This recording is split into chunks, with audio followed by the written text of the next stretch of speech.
औज़ुबिल्लाहि मिनश्शैतानिर्रजीम बिस्मिल्लाहिर्रहमानिर्रहीम अस्सलाम वालेकुम। स्टूडेंट्स, आज के इस वीडियो लेक्चर में हम पढ़ने जा रहे हैं इलेक्ट्रॉनिक कॉन्फ़िगरेशन। क्योंकि जैसे जैसे हम आगे बढ़ते हैं और केमिस्ट्री में और ज़्यादा चीज़ों को समझने की कोशिश करते हैं, तो उससे पहले हमें इलेक्ट्रॉनिक कॉन्फ़िगरेशन का क्लियर होना बहुत ज़रूरी है, ताकि फिर इसके बाद हम हाइब्रिडाइजेशन और फिर मॉलिक्यूल्स के स्ट्रक्चर्स को बड़ी आसानी से समझ सकें।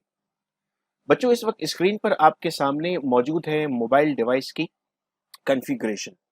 जब हम कोई मोबाइल डिवाइस खरीदने के लिए जाते हैं, तो उस वक्त हमें उसकी कॉन्फ़िगरेशन पता होनी चाहिए कि उसकी रैम कितनी है, उसमें रोम कितनी है, उसकी इंटरनल मेमोरी कितनी है, उस वो क्वाड कोर है, वो डुअल कोर है, वो कॉर्टेक्स है, वो एंड्रॉयड फ़ोन है, वो कौन-सी जनरेशन का फ़ोन है। अगर एक मोबाइल फ़ोन खरीदने के लिए आपको इन तमाम चीज़ों का पता होना ज़रूरी है, तो इसी तरह एक एटम के स्ट्रक्चर को जानने के लिए और वो कौन-कौन से कॉम्प्लेक्स फ़ॉर्म करता है, उसे जानने के लिए हमें उसमें मौजूद इलेक्ट्रॉन की कॉन्फ़िगरेशन का पता होना बहुत ज़रूरी है।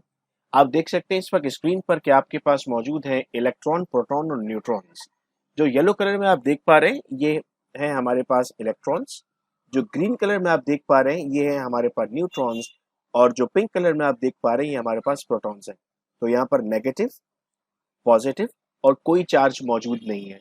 जिस तरह मैं स्क्रीन को बैक करता हूं, तो यहाँ पर कुछ अल्फाज लिखे हुए, cortex A9, quad core 2.3, media take. तो अगर कोई शख्स जिसे इन लफ्जों का मतलब नहीं पता, तो वो मोबाइल की कॉन्फ़िगरेशन भी नहीं जानता। बिल्कुल वैसे ही इलेक्ट्रॉन की कॉन्फ़िगरेशन को समझने के लिए भी हमें कुछ रूल्स और प्रिंसिपल्स को समझना बहुत ज़रूरी होता है। तो आइए हम शुरू करते हैं। सबसे पहले हमारे पास जो क्वांटम नंबर्स हैं, वो कौन-कौन से क्वांटम नंबर होते हैं। बच्चों, हमारे पास 4 मुख्तलिफ तरह के क्वांटम नंबर होते हैं, जिन्हें हम नाम देते हैं principal quantum number, azimuthal quantum number, magnetic quantum number और spin quantum number. Principal quantum number को हम डिनोट करते हैं n से, और इसकी पॉसिबल वैल्यूज होती हैं हमारे पास 1, 2, 3, 4 एंड सो ऑन। बेसिकली ये रिप्रेजेंट कर रहा होता है हमारे पास number of shells. Azimuthal quantum number को हम रिप्रेजेंट करते हैं एल से, और इसकी पॉसिबल वैल्यूज होती हैं हमारे पास 0, 1, 2, 3। एस के लिए ये वैल्यू 0 होगी, पी के लिए ये वैल्यू 1 होगी, डी के लिए वैल्यू 2 होगी और एफ के लिए वैल्यू 3 होगी।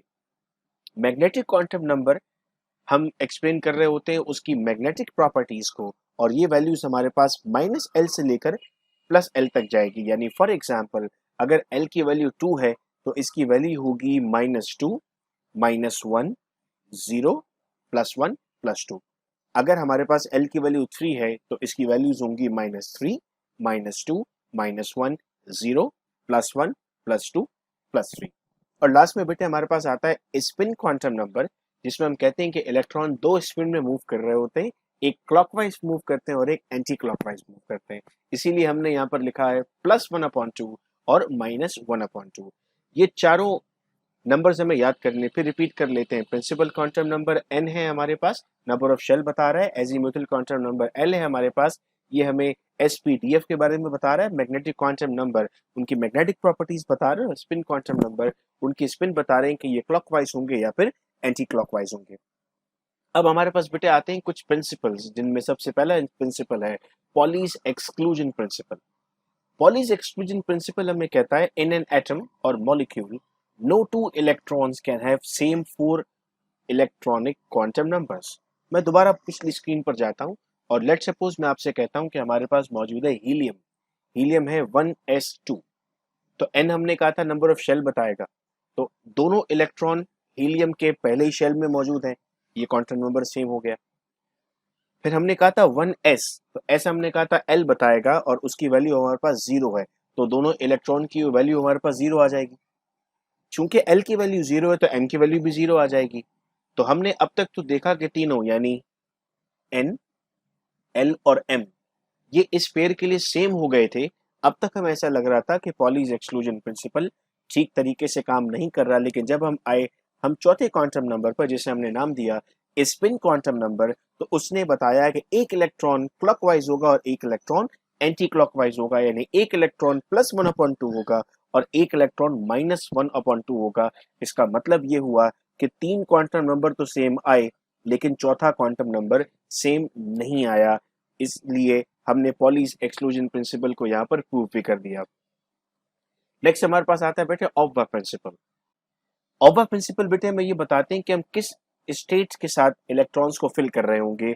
ऑब्वा प्रिंसिपल हमें एक्सप्लेन करता है कि हम 1s, फिर 2s, फिर 2p, फिर 3s, फिर 3p, फिर 4s इस डायग्राम के मुताबिक इलेक्ट्रॉन्स को फिल कर रहे होंगे। और s की कैपेसिटी होगी हमारे पास 2 इलेक्ट्रॉन, p की कैपेसिटी होगी हमारे पास 6 इलेक्ट्रॉन, d की कैपेसिटी होगी हमारे पास 10 इलेक्ट्रॉन और f की कैपेसिटी होगी हमारे पास 14 इलेक्ट्रॉन्स। अब चाहे 1s हो, 2s हो, 3s हो, 4s हो या 5s हो, 2 इलेक्ट्रॉन ही उसकी कैपेसिटी है। फिर अगर 2p है, 3p है, 4p है या 7p है, 6 इलेक्ट्रॉन उसकी कैपेसिटी। इसी तरह d और इसी तरह f के लिए हमारे पास कैपेसिटीज होंगी। और हमें कहा गया कि हम इसी एरो के मुताबिक इसे फिल कर रहे होंगे, जो एक्सप्लेन किया गया ऑब्वा प्रिंसिपल के जरिए। ऑब्वा प्रिंसिपल को सपोर्ट करता है n+l rule. According to n+l rule, जिसकी n+l की वैल्यू कम है उसे पहले फिल करना होगा और जिसकी n+l की वैल्यू ज्यादा है उसे बाद में फिल करना होगा। बच्चों दोबारा से पीछे लेकर आता हूं तो n और l यहाँ पर आपके पास मौजूद है। n नंबर बता रहा है और l आपके पास s के लिए 0, p के लिए 1, d के लिए 2 और f के लिए 3 है। अब ऑब्वा को एक्सप्लेन करते हैं। 1s को हमने कहा पहले भरेंगे, तो इसका 1s का मतलब हुआ 1 + 0, तो आंसर आया 1। अब इसके बाद आपने कहा 2s भरेंगे, 2 + 0, तो 1 पहले भर दिया आपने और 2 बाद में भरा। फिर आपके पास आया 2p, ये 2 था, 2 + 1, तो 2 + 1 कितना हो गया, 3 हो गया। फिर आपने भरा 3s। इस तरह आपने सीक्वेंस में इनको भरा और n+l ने आपको सपोर्ट किया। जो नेक्स्ट हमारे पास रूल है वो हुंड्स रूल है। उसको समझने से पहले हमें ये बात भी मालूम है कि हमारे पास इन सब के अंदर सब ऑर्बिटल्स भी मौजूद हैं, जिसमें इलेक्ट्रॉन्स की तादाद भी मौजूद होती है और एक सब ऑर्बिटल 2 इलेक्ट्रॉन अपने पास रख सकता है। यानी s में चूंकि i 2 सकते हैं तो हमारे पास s में फर्दर कुछ सब ऑर्बिटल हमें नहीं मिलता, लेकिन p में चूंकि हम कहते हैं 6 इलेक्ट्रॉन आ सकते हैं तो उसमें 3 मौजूद होंगे जिन्हें हम नाम देते हैं px, py और pz। फिर इस तरह d में 5 होंगे और f में 7 होंगे। हुंड्स रूल ने हमें ये एक्सप्लेन किया कि अगर आपके पास इलेक्ट्रॉन मौजूद है और स्पेस मौजूद है तो इलेक्ट्रॉन अकेले स्पिन के साथ रहना पसंद करते हैं।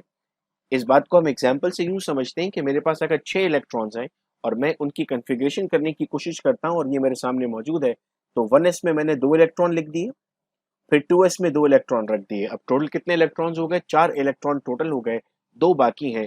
अब 2p नहीं लिखूंगा मैं, अकॉर्डिंग टू हुंड रूल्स मैं 2px, 2py और 2pz लिखूंगा, जिसमें 2px में 1 इलेक्ट्रॉन रखूंगा और 2py में 1 इलेक्ट्रॉन रखूंगा और 2pz में कोई इलेक्ट्रॉन नहीं रखूंगा। तो इस तरह मैं हुंड्स रूल को फॉलो कर रहा हूँ।